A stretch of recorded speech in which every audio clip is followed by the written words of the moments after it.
खड़े हुए हैं, ऐसे नहीं दूसरी मंजिल से थोड़े छज्जे बाहर निकाल देते हैं।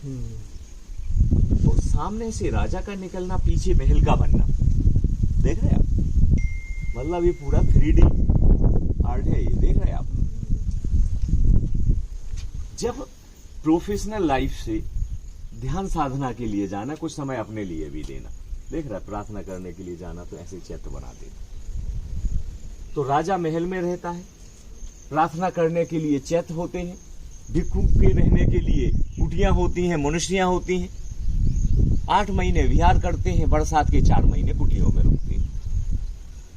तो जो उस समय के व्यापारी राजा महाराजा थे, वो सब बाहर हाथ जोड़ के खड़े हैं कुटियों के, देख रहे हैं आप? तो बुद्ध का सिंबल उस गुफा में आसन भी है जिसपे वो ध्यान करते थे। यहाँ बुद्ध का सिंबल ट्री है, वहां देख रहे हैं मैंगो ट्री पे अम्ब्रेला लगा हुआ है। सब लोग इकट्ठे होके जब कोई विशेष फंक्शन होता था तो ऐसा सेलिब्रेट करते थे, देख रहे हैं? पूरे पब्लिक का ग्रुप देखो आप। तो राजा का एक अलग लाइफ है, खुद के प्रार्थना में थोड़े कम लोग हैं, और फिर सत्संग सुनने और इकट्ठे हो गए, और जब विशेष फंक्शन हो गया तो भीड़ हो गई लोगों की, देख रहे हैं आप? तो ऐसा लाइफ है उस जमाने का। अच्छा, यहाँ सिर में पगड़ी, कानों में कुंडल, हाथों में कड़े और धोती, ये पहनना अपने लोगों का, देख रहे हैं? और अपने लोगों में कौन है? महाराज शुद्धोधन। कैसे पता चल रहा है ये राजा है? क्योंकि पीछे से अम्ब्रेला, पीछे से चवरधारी, देख रहे? और ये महारानी है, इनके पीछे एक दासी खड़ी हुई है। तो ये राजा और रानी कौन है? ये कपिलवस्तु के राजा शुद्धोधन है, और शुद्धोधन की दूसरी पत्नी महामाया। क्योंकि पहली पत्नी खत्म हो गई थी, तो दूसरी पत्नी, तो पहली पत्नी से किसका जन्म हुआ था? सिद्धार्थ का। तो पहली पत्नी ने सिद्धार्थ को जन्म दिया था, और दूसरी पत्नी से बड़े हुए गौतमी से। तो क्या नाम हो गया गौतमी का बेटा? गौतम हो गया। और जिनको मुक्ति का मार्ग मिल गया, वो बुद्धि से बुद्ध हो गए। बेटा बुद्ध होके आया है, तो माता पिता उनके स्वागत के लिए खड़े हुए हैं। माता कहती है, महाराज मेरा बेटा बुद्ध हो गया है, देख रहे हैं आप?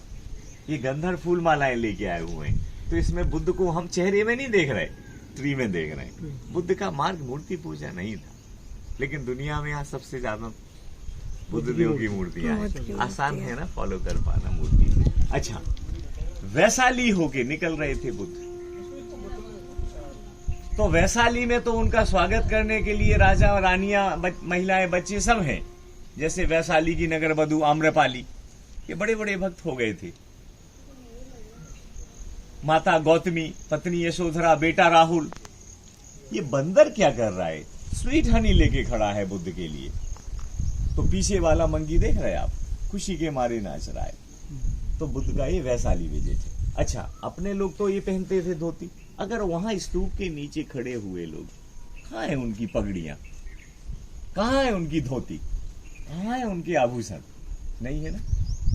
लंबे जूते पहने हैं, ऊपर गाउन, स्कर्ट, टोपी, कर्ली हेयर, है ना सर? फॉरेनर कौन आ गया था उस समय अपने यहाँ? तो यवन ग्रीक, क्योंकि पहनावे से ही पहचान लेते भाई, ये तो कश्मीरी कपड़े पहने, हो सकता है कश्मीर का होगा, है कि नहीं?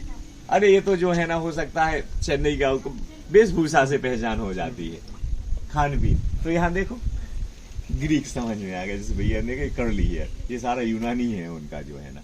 अच्छा, यहाँ देखो ये द्वारपाल खड़े, जब भी अतिथि यहाँ से आएंगे तो उनका स्वागत तो हो फूल और मालाओं से। तो कौन सा द्वार है?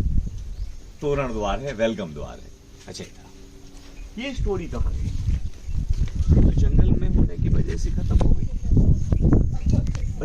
बची है वो स्टोरी हम देख पा रहे हैं। जब भी क्या हुआ, हाँ, जंगल में था उस समय, नेचुरली या लोगों द्वारा कुछ मेंटेन नहीं हुई ना, पता नहीं था लोगों को, ये सब खत्म हो गया। अगर इरोजन होता ना सिर्फ, तो पूरा का पूरा ये इरोजन होते आता है। ऐसा तो नहीं कि एक ही जगह हो जाए, क्योंकि एक ही पत्थर है। नहीं तो हाथ इजीली अवेलेबल है ना, तो थोड़ा थोड़ा सर हर गेट का इतना हिस्सा एक ही जगह से। अच्छा, क्या चल रहा है? अगर दो पैर जानवर भी आते होंगे, बिल्कुल वीराने में तो बहुत कुछ होता है। यहाँ क्या चल रहा है?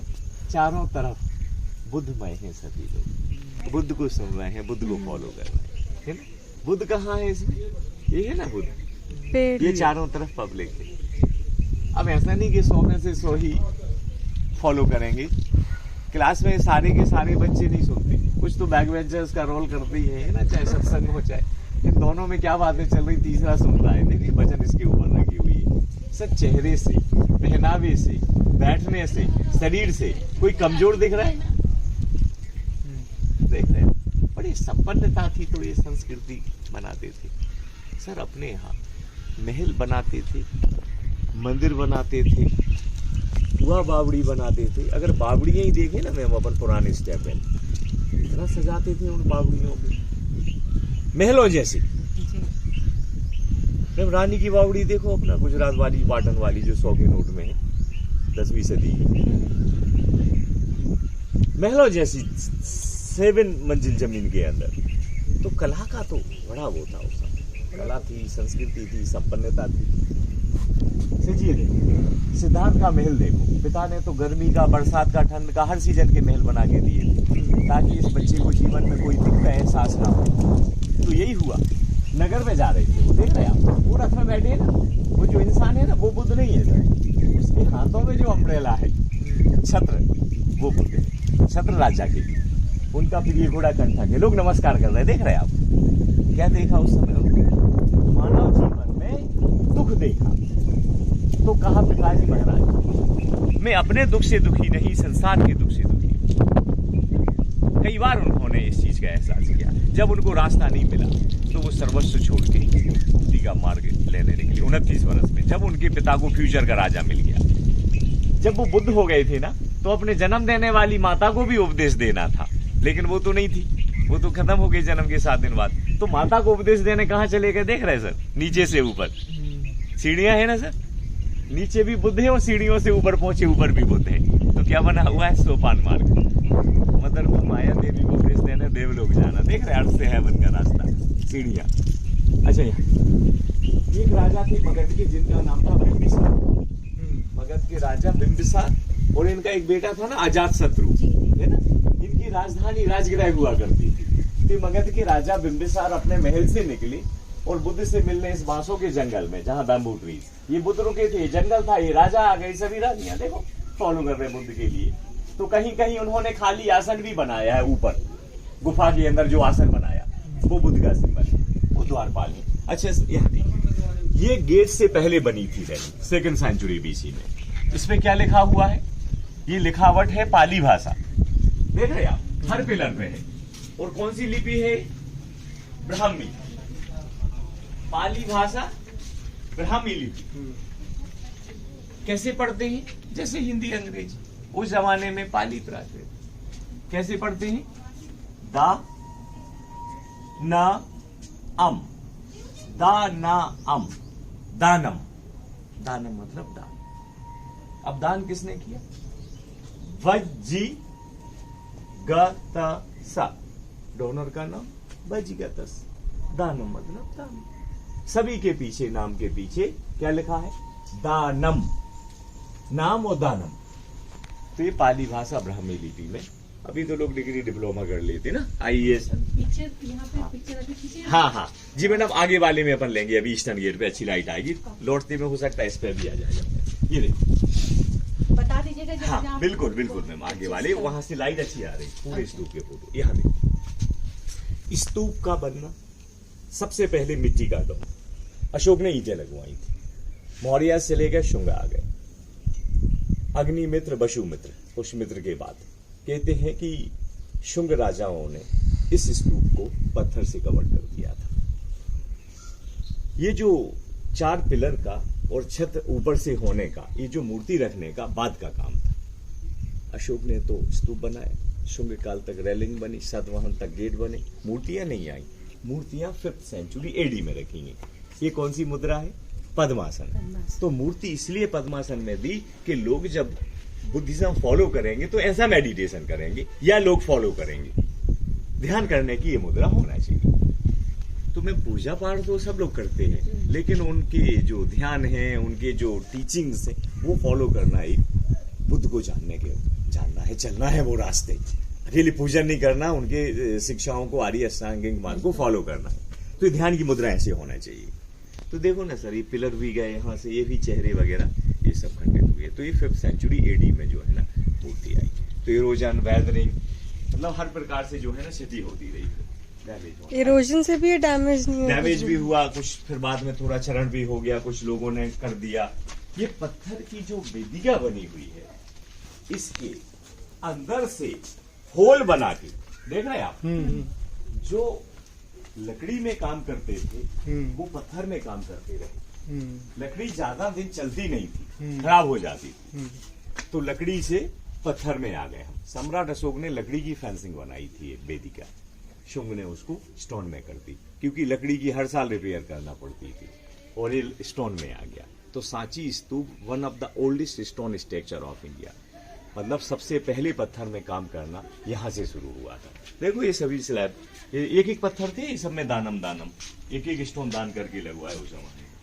तो स्तूप की परिक्रमा क्लॉकवाइज करते हैं ये पूरी, है ना। यहाँ ये ईस्ट गेट है, यहाँ से 4 दिशाओं से लोग आते हैं, वो चारों दिशाएं हैं, और बीच में स्तूप है। तो स्तूप का मतलब है बुद्ध के जाने के बाद उनकी मेमोरी, उनकी पहचान, प्रतीक के रूप में। तो ये बुद्ध की परछाई है वो, क्योंकि अस्थियां हैं उनमें। देखो, पुरानी चीजों की खोज करना, वर्टिकल और एक्सकेवेशन करना, हॉरिजॉन्टल। जब खुदाई करते हैं तो पुरानी चीजें जो दफन हो गई मिल जाती हैं, कार्बन डेटिंग। ये माथा मिल गया तो इसको फिर से सेट कर दिया, ओरिजिनल मिल गया। देख रहे हैं चेहरे से कितनी शांति है, शरीर में कपड़े हैं, वस्त्र हैं, देख रहे हैं आप। तो अच्छा, ये चेहरा कहीं और था तो हाँ, मिल गया खुदाई में मैम। ये भी तो कटा हुआ था, उनके चारों के चार, ये मिल गया तो जुड़ गया। नया तो लगा नहीं सकते, पुराना लगा सकते हैं मिलने के बाद। तो ये लगने योग्य था तो ये लगी। अच्छा, एक चीज तो मुझे जो लगा देख के, डिजाइन जो कैप गंधारा स्कूल जैसे, ये ओशो भी ऐसी लगाते थे। मुझे लगता है ओशो ने यहीं से लिया ज्ञान। कितना बोलते थे वो बुद्ध के ऊपर, बहुत बोलते, बहुत ज्यादा, सबसे ज्यादा बुद्ध के ऊपर। हाँ, क्या होता था कि ये सब उस समय के जो है ना फीचर्स, जैसे गंधार स्कूल ने भी ग्रीक जैसा बनाया, ऊपर एक जूड़ा भी दिखाया, स्नेल्स भी दिखाया। कहते हैं कि जब मिट्टी आ गई तो घेंगे भी ठंडक देने के लिए, नागराज अम्ब्रेला बनना, इन सारी चीजों को लिया है। और शरीर में देखो ये ढीले वस्त्र जो है ना, अपने मथुरा आर्ट में गंधारा स्कूल का मूर्ति होता था तो उसमें बड़े टाइट वस्त्र हुआ करते थे। ये ऊपर से फूल मालाएं लेके आए हैं, गंधर्व औरा बना हुआ है, पीछे अटेंडेंट खड़े हुए हैं। तो ऐसे 4 दिशाओं में 4 मूर्तियां हैं। ईस्ट गेट में भी ये मूर्ति है, यहाँ खड़े हुए, ये दिखाओ, एक पिक्चर लेते हैं, है ना। ये सब लेवल भाई। बुद्ध के बाद उनको सबसे ज्यादा किसने जाना, उनके शिष्यों ने। तो उनका स्तूप वहां बना दिया, वो एक सिंगल अम्ब्रेला लगाया। क्या शो कर रहा है एक अम्ब्रेला? संघ, संगम शरणम गच्छामि। बुद्ध के ऊपर 3 लगाए, बुद्ध धर्म संघ। अब इसके बाद शिष्य के बाद और जो सीनियर भिक्षु यहाँ खत्म हो गए तो उनके भी बनाए गए। मतलब फाइनली कोई भी स्तूप होगा अंदर से खाली नहीं होगा, छोटे छोटे पत्थरों से भरा हुआ है। बनाते समय अस्थियां डाल दी, अगर ये खाली होता तो ये कब का अंदर कोलैप्स हो जाता है, पूरा नीचे गिर चुका होता। तो ये सॉलिड अंदर से होने की वजह से बचा हुआ है, होलो नहीं है। बनाते समय